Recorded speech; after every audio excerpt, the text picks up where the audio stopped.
Hey everybody, welcome to day 3 for 31 days of October, and I got home a little late, so I didn't have time to prepare a full-fledged video for you folks, so I thought I'd just quick flip through my sketchbook and then give you a little book review at the end. So I don't really remember where I left off with the last time. I think I've shown some of these before.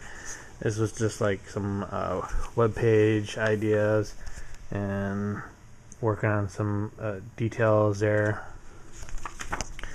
and then just more random things. This is my coffee mug that I use quite often. I actually think about I'm going to be drawing on my coffee mug. I'm going to get abrasive to it and then draw or paint on it. And then these are just some, I think I kind of remember showing this a little bit. I don't think the macro is going to really do it much justice, but that robot's pretty cool. And then a fairy type drawing there. And then, well, this dragon head isn't too bad. So anyways, go back to non-macro. Bird. So yeah, nothing really too grand about that, but just a little chickadee bird. And we'll skip that. Baby.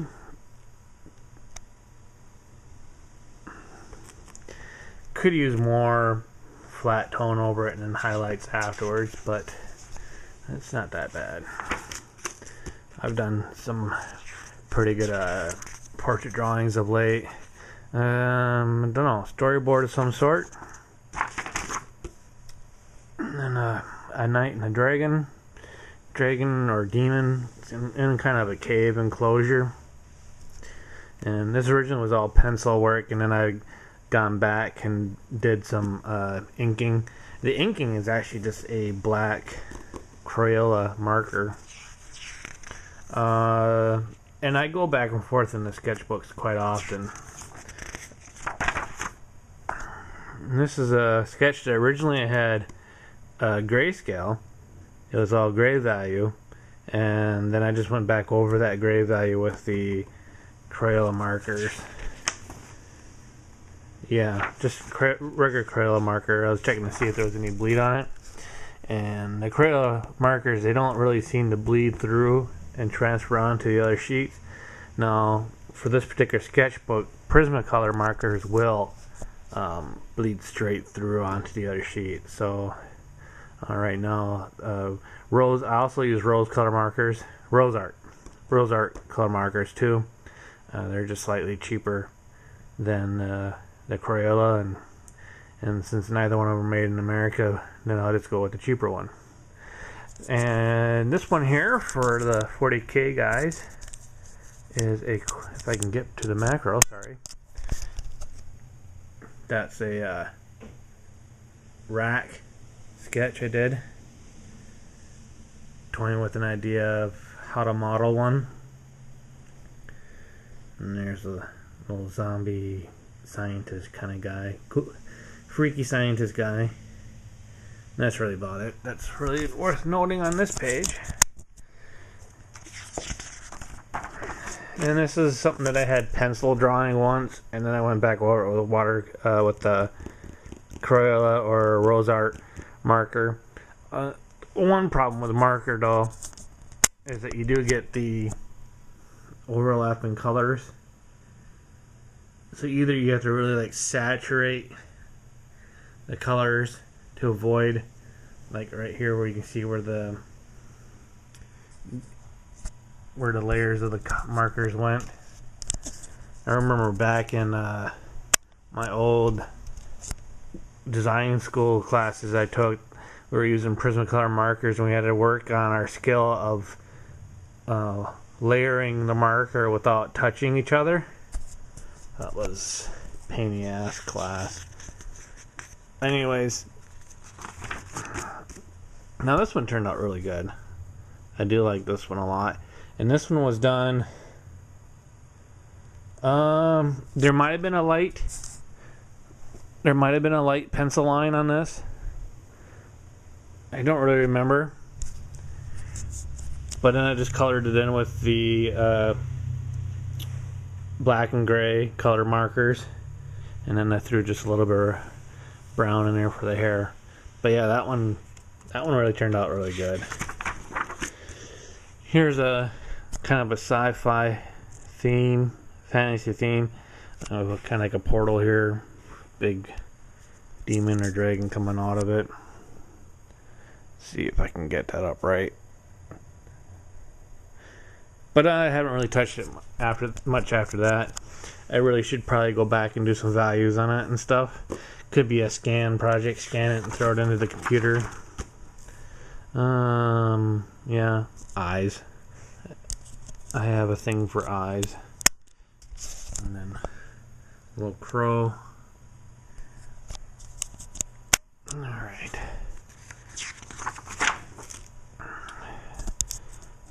Just work on some faces. I had a reference for this one. Well, for both these two here, I had references. Just something out of a catalog magazine.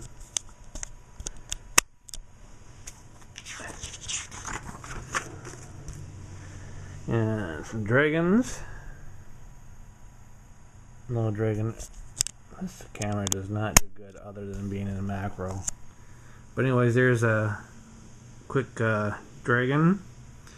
And this one's more of a wyvern. Working on some scales there. Another wing work. Kind of a demon slash dragon head there. Scale build. Circles, halftones, geometric shapes. Got another eye. And this one here had no... This work going straight with a marker, no pencil. Here's another one working with a gel pen. Don't know really what I was going for on this one, but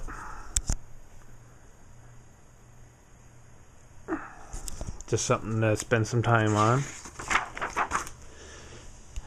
And then a little, kind of like where I was going with this cherry blossom tree.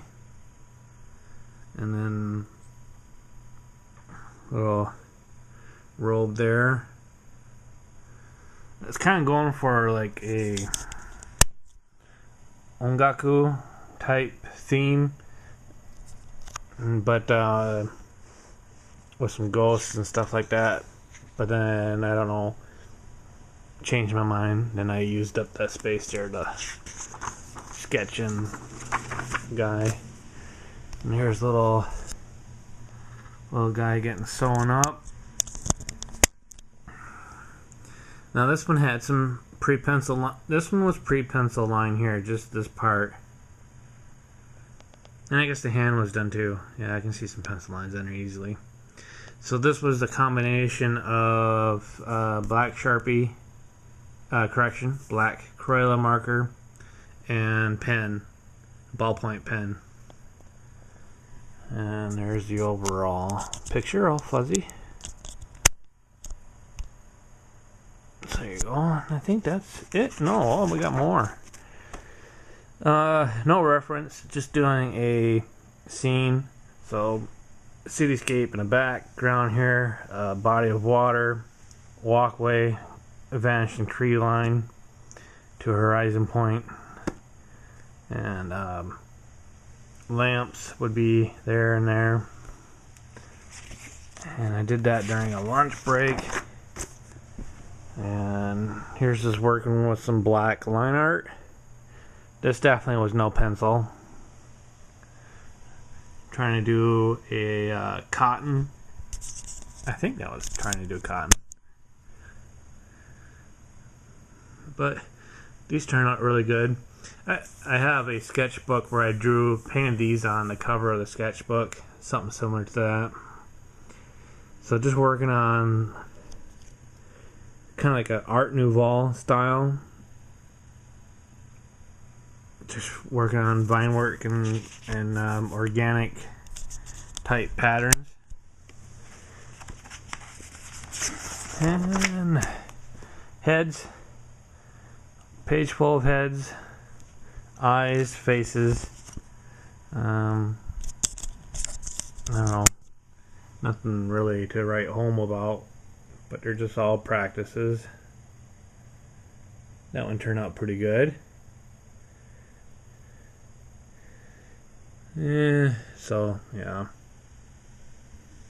And usually we're just done with the marker, color marker. Rose or either Crayola.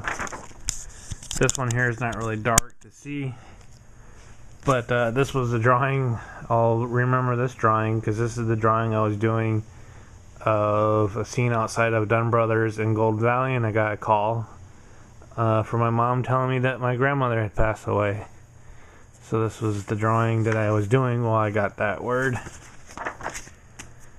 And then just a combination of some pencil and straight ink work. That I think that was outside my work window, building across. I kind of like, take a look here, got like a human eye, and then I kind of drew it into like a bird's head. Started the same kind of concept over there. And then I was watching a YouTube video once about Wolverines, so that's my sketch of a Wolverine.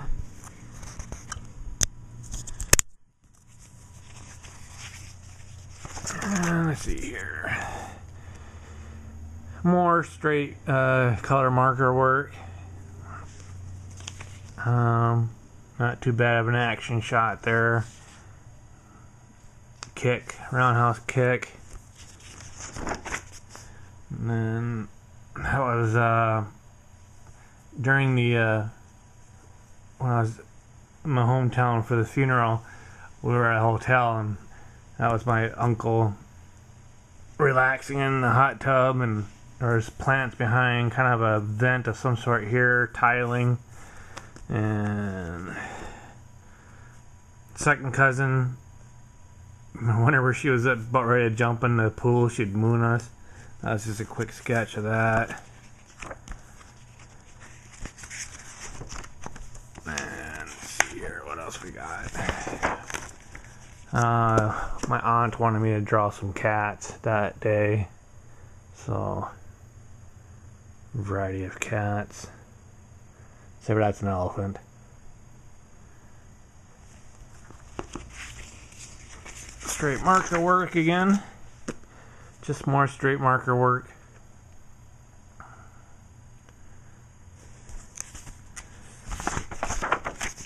And more rough marker work.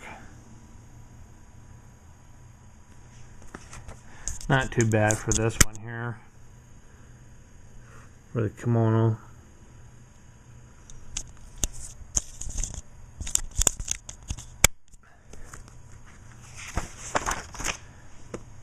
More botanical work. And this was a mix of... No, this was all done with color marker. And then just doing a big collage of a whole bunch of stuff. Wing, flame, keyhole, plant, stars, some arrows, corn. And then some other stuff there. Try to do some faces. Spider, web, flower, rose, got an eye there, butterfly. Just some other stuff in there. Just kind of do a collective of things. Koi fish, someone surfing, ladybug, got a gear, top. Big chain link there, and then just a splatter, and that's about as much as I did on that. And then I guess that's it. Water scene of some sort, jet, and that's the end of it. So yeah, that's all that I've done on this sketchbook. And as far as for a book review, I would say that if you're really looking for a book that you can learn from that doesn't always repeat all the same information, then I would get Terry Moore's How to Draw book. He's got it comes in 5 smaller segments, or you can get the big large one that I have here, 5 lessons for the serious comic artist. The one thing I liked about the book compared to all of the other books that I have over there, I have a large collection of books from Impact Publishing and Chris Hart. The one thing that Chris Hart and Impact Publishing always does, and for me, since I've bought a few of their books, it's like a waste of money. So you always start off with the same BS content in the front. So you get like 2 or 3 chapters of the same thing that's in all their books, every book. So if you're buying their books, you always end up getting the first 3 or 4 chapters of the same crap. And then you might get something that's worthwhile in 2 or 3 more chapters after that, and then after that it goes back into stuff that you've read in their previous books. So that's in a commonplace in Chris Hart and in Impact Publishing. Now, not to say that there isn't valuable information to get out of it, it's just that the books are priced outrageous for the fact that you keep on buying the same information per book. Now, for Terry Moore's book, he skips a lot of that same kind of redundancy that all the other artists, well, not the artists, but the publishers make the artists print in their books. So that's what I really like a lot about Terry Moore when he says this. I mean, he's like, yeah, I could just do like what everybody else does, but that's just a waste of time. Let's just get started right in the nitty gritty, and that's kind of what he does. So this book, again, Terry Moore's How to Draw, 5 lessons for the serious comic artist. And like I said, you could also buy each of the chapters, each of the 5 lessons in its own separate book. And it's like $17 US. You probably can get it cheaper. I think I bought this at my local comic book store. And by far, for a price that you pay and what you get out of it, great advantage. Again,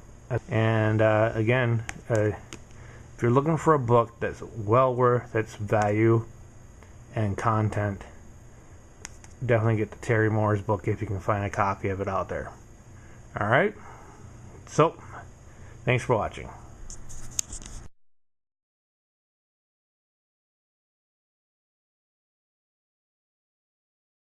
$23 for a book for an artist, and the artist had to go through the first 3 chapters of talking about basic shapes, structure. Well, it's always talks about the materials that you need. Every Impact books first starts off with the materials that you need, and then talks about styles of cross-hatching and all that stuff, and then it goes on to something else, and then maybe by the 4th chapter you get something that the artist shows you that's a technique that you can use towards your style. But you always get the same 3 chapters of crud that you have to go through in the book in order to get to the learning process. But I digress, because the video is getting 20 minutes long, so I'm going to cut it here.